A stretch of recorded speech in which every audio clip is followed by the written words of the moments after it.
So I'm watching The Impossible about the tsunami in 2004. Now, one thing, right?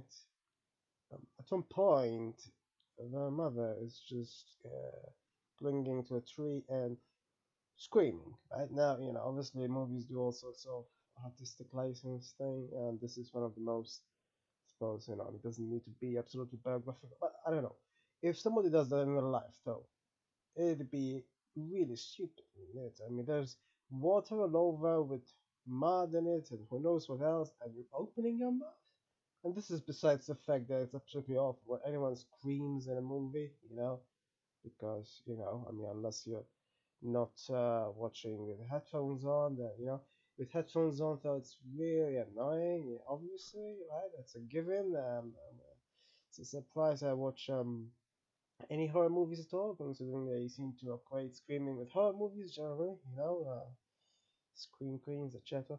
But in this situation specific, there's no stupid thing ever, right? Like literally, practically impossible. Actually, ironically, the name of the uh, it really is, right? I mean, just yeah, with the glass flying all around, it's actually dangerous. By the way, he said you're bleeding. That's like understatement of the century. I mean, actually, it's not even true. It seems remarkably there's very little bleeding, but there was a huge, yeah, as I said, understatement of the century. It is worse than well, probably about as bad as the shark bite in the shallows. Except she made much less fuss about it. That's the weird thing. She shouted before she ever got all that, and then somehow didn't even realize it after. Yeah. By the way, when they're trying to find each other in the hospital and such, it's like I don't know if it happened for real. I guess it could possibly happen, but it's a bit unbelievable. I mean, alright, missing each other, I guess, in large holes, lots of people, isn't unbelievable. But then, um, there's just a series of things that are unbelievable. One of which includes somehow recognizing him from his leg. I'm not sure how on earth that is possible. And somehow him coming back. I mean, he was about to depart. The father was about to depart at one point on that truck thing, and then somehow he came back. I mean, presumably he heard them, but I don't know. Was he far away? Was he supposed to be far away? It's really a series of coincidences. Somehow they miss each other constantly. And the fact that yeah, but also the fact that they kept on saying each other's names. The children in particular is just kind of annoying. I mean, I suppose they're just trying to hammer in the point of the children, but it's just annoying. Like they're about to encounter each other. So why do you need to just keep saying their name? Just names are there for that initial hello, not just keep saying it over and over for some reason. Yeah. Um. But anyway, I certainly am aware that his wife is Maria. Although I think there was a Maria in Moulin Rouge, which McGregor also acted in. So that's, I guess, a commonality. I think there was anyway. I'm not entirely sure now. Um, this is a very harrowing movie, by the way. I mean, I had no idea a single solitary wave could cause so much havoc. Truly incredible. I suppose not unbelievable, but incredible.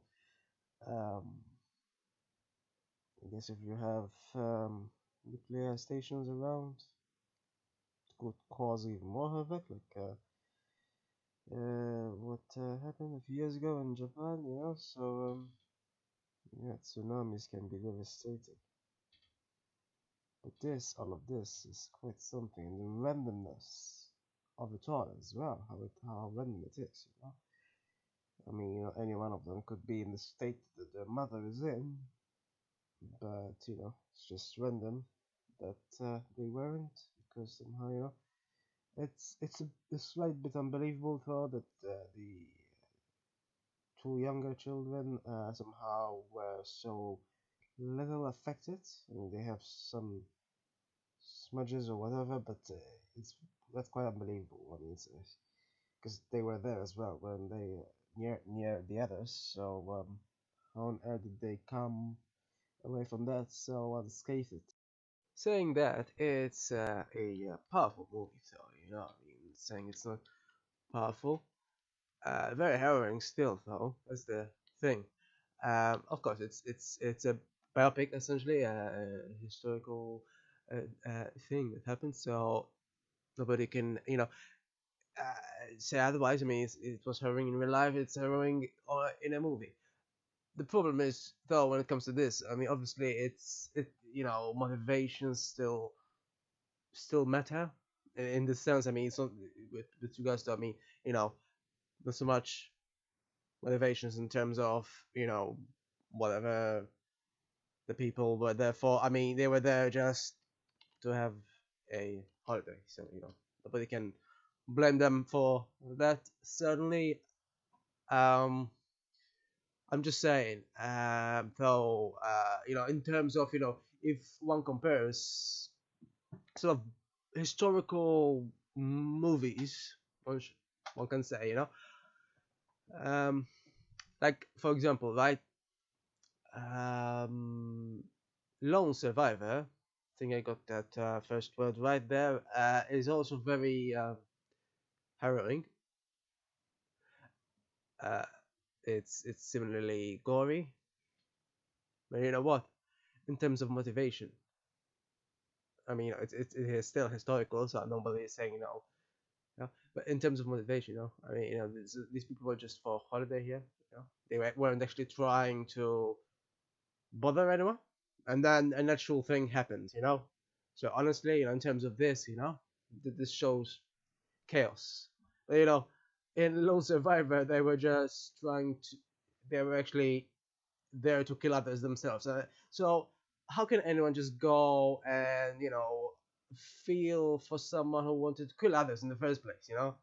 That's the problem when it comes to biopics. I mean, regardless of whether they're truthful or not, uh, the problem still lies in the motive in real life. I mean, obviously this is still the same when it comes to fictional content as well. It's not like doesn't matter. Motives do matter. It's just it does make a difference. So that's all I'm saying. I mean, this was still gory. This was pretty gory, and so was Lone Survivor. But this felt more powerful because of that. I mean, just unless people somehow can just it's impossible to relate to someone who wanted to kill others and then somehow got killed themselves. Well, I mean, is that's the point of war, no? So honestly, when it comes to war movies, that's the thing. It's very difficult to relate, unless of course they're trying to sort of um just get just anyway. I'm just saying, it's very difficult in war movie. This is not so much a war movie, of course. If anything, it's a war movie when it comes to nature, I guess. But nah, it still makes a little sense in terms of that. Now, I was going to, I suppose, sort of criticize the choices for actors because the originals were Spanish and very good. But I mean it's obviously just if the person who originally experienced this wanted Naomi Watts, then not much can be said about that. It just makes it a bit confusing, of course, and yeah. Um, But other than that, I don't know. I did notice though how they changed Enrique's name to Henry. Oh yeah, I did. That's the thing that makes it confusing. Because it's one thing to.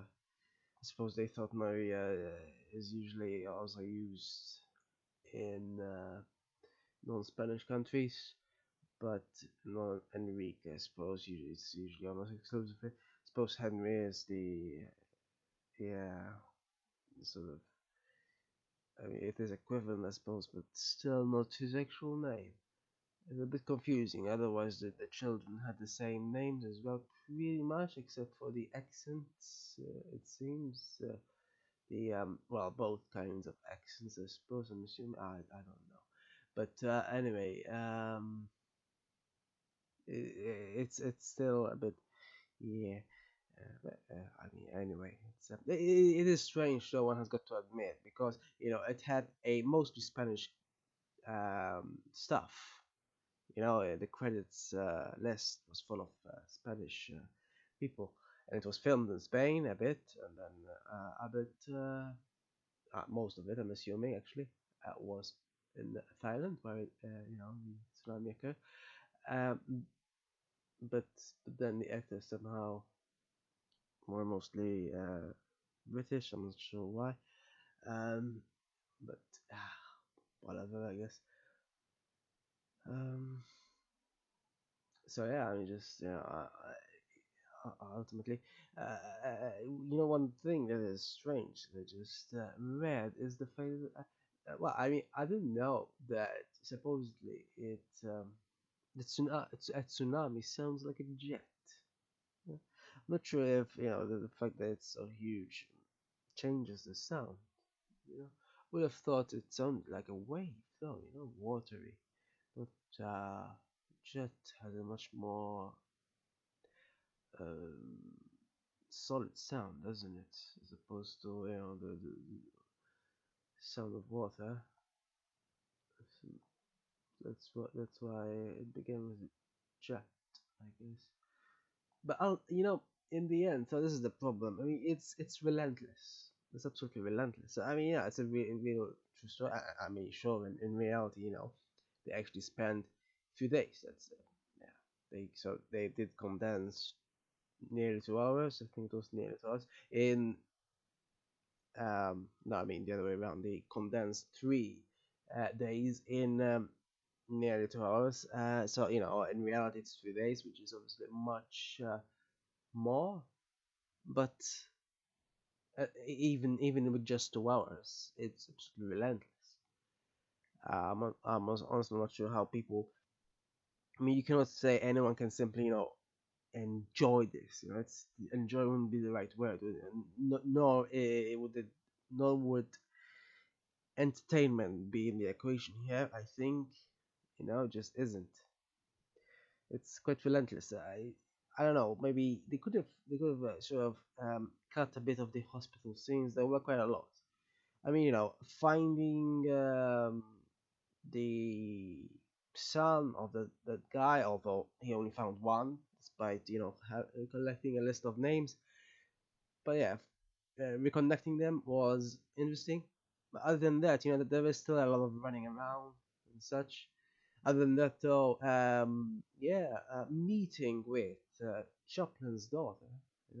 She's the old lady who was in her 70s, as she said, was Charlie Chaplin's daughter. Quite old now, huh? Yeah, that was interesting. That was interesting. That was an interesting scene. But other than that, I mean, there was a lot of gore, and apparently the extras were real survivors. I'm not entirely sure why they'd want to sort of re-experience this, with the makeup. By the way, is quite well done. I cannot criticize the makeup. I've seen so many movies where the makeup is so idiotically done. Movies like Vice and such. But this was quite realistic, quite realistic. But still, I suppose it does add to the horrid feeling, of the entire experience. It's quite relentless, and yeah, but I suppose the other way that could be used is effective. So that's the point. But it's still powerful.